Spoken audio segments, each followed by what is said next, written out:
Bugünkü məhkəmə prosesində təqsirləndirilən şəxs Cabbar Cabbarov nardana əməliyyatı zamanı həlak olmuş 4 nəfər şəxsin, yəni Əkbər Babayev, Sarvan Şirvanov, demək ki, Fərail və Rafael Bünyadov qardaşlarının qəbirlərinə dağıdılması ilə bağlı məlumat verdi və bildirdi ki, bu qəbirlərin müəyyən hissələri dağıdılıbdır və bunda siyasi hakimiyyəti ittiham elədi və qeyd elədi ki, həmin qəbirlər demək ki, göstərişlə dağıdılıbdır və bu hakimin diqqətini bu məsələyə cəlb etdi və bildirdi ki, hakim bununla bağlı hər hansı bir qanuna uyğun tədbir görməlidir.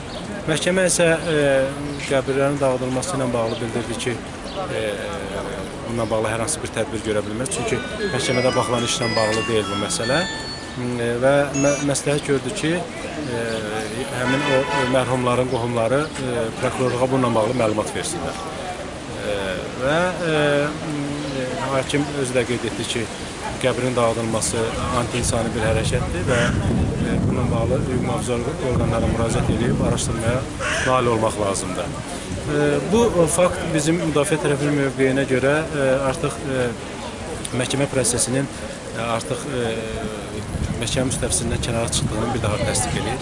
Yəni bildiyiniz kimi bundan əvvəl istintaq orqanlarının məhkəməyə şahid qismində təqdim etdiyi şəxslər hüquq-mühafizə orqanları tərəfindən, polis tərəfindən çağırılır və onlara təzyiq olunurdu. Eyni zamanda məhkəmə iclasına gələn şəxslər yaşadıkları yer üzrə polisə dəvət olunub, onlar nəyə görə məhkəməyə getməsi ilə bağlı təzyiq və sorğu-sual olunurdu. Eyni zamanda bu hadisə, yəni qəbirlərin dağıdılması artıq bu işin məhkəmə çərçivəsindən kənara çıxdığını və məhkəmə salonlarından kənara çıxdığını bir daha təsdiq edir.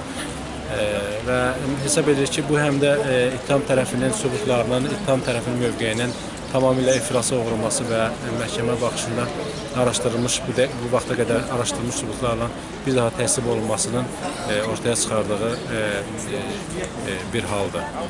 Və daha sonra müdafiə tərəfi əlavə şəhərlərin çağırılması ilə bağlı bəzi vəsatətlər təqdim etdi. Bu, əməliyyata rəhbərlik etmiş Kərəm Əlmərdanovun Mütəşəkkil Cinayətlərə Qarşı Mübarizə İdarəsinin şöbə rəisinin əlavə şahid qismində çağırılması ilə bağlı idi. Bildiyiniz kimi, idarənin məhkəmədə ifadə vermiş 18 əməliyyatçısı müdafiə tərəfinin bir çox suallarına cavab verə bilmədi və bu cavab verə bilməməyi onların əməliyyata rəhbərlik edən şəxsdən soruşması ilə əlaqələndirdilər. Buna görə də hesab edək ki, Kərəm Əlmərdanov əlavə şahid qismində məhkəməyə dəvət olunmalı və dindirilməlidir. Daha sonra Cahangir Hacıyevin, Beynəlxalq Bankın İdarə Heyətinin sabiq sədri Cahangir Hacıyevin məhkəməyə şahid qismində çağırılıb dindirilməsi ilə bağlı vəsatət təqdim etdik. Abbas Hüseynov təqsirləndirilən şəxs bildirmişdir ki, Mütəşəkkil Cinayətlərə Qarşı Mübarizə İdarəsində saxlananda ona işgəncə verilməsi zamanı Cahangir Hacıyevlə bir kamerada saxlanılırdı. Ona görə də həmin şəxs bu halın təsdiqi üçün məhkəməyə dəvət olunub dindirilməlidir.